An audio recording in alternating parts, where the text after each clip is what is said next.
The storm killed 44 people, destroyed nearly 70,000 homes to the tune of $19 billion.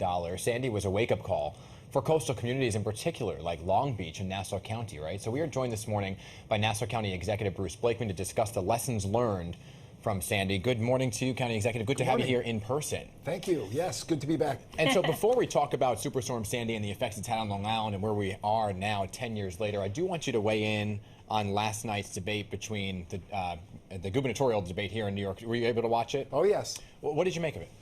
Well, I thought there was a stark contrast. I think that Lee Zeldin talked about an action plan for solving crime that is pervasive throughout the state of New York because of the liberal bail reform laws and other laws that make us less safe. And I think Kathy Hochul looked like she was out of touch. She wouldn't even admit that there was a crime problem. She's in denial. And when she said that Long Islanders love the Long Island Expressway, I was kind of shocked at that. It's a little out of touch. If you live on Long Island, you don't love the Long Island Expressway. And that's like saying people in Buffalo love blizzards.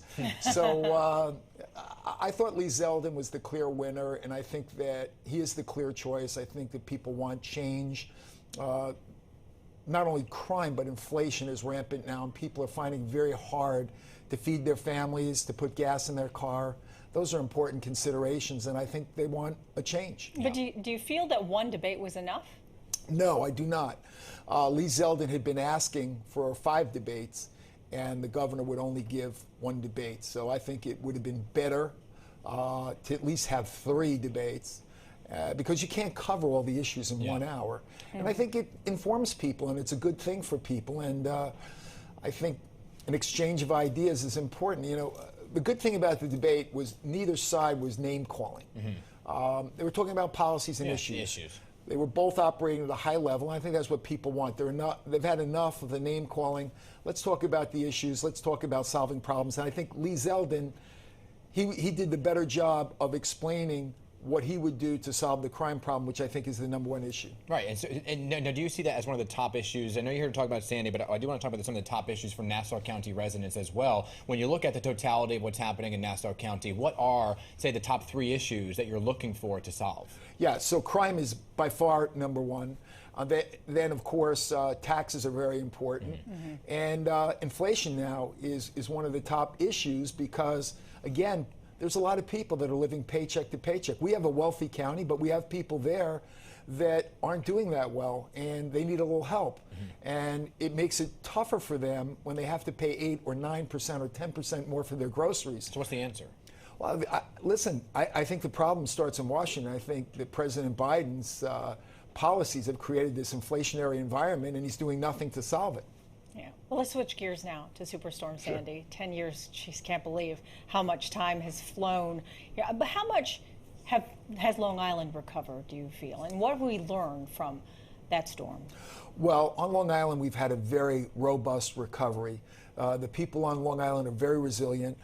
We have a very strong volunteer firefighter network, and they were the backbone of the recovery.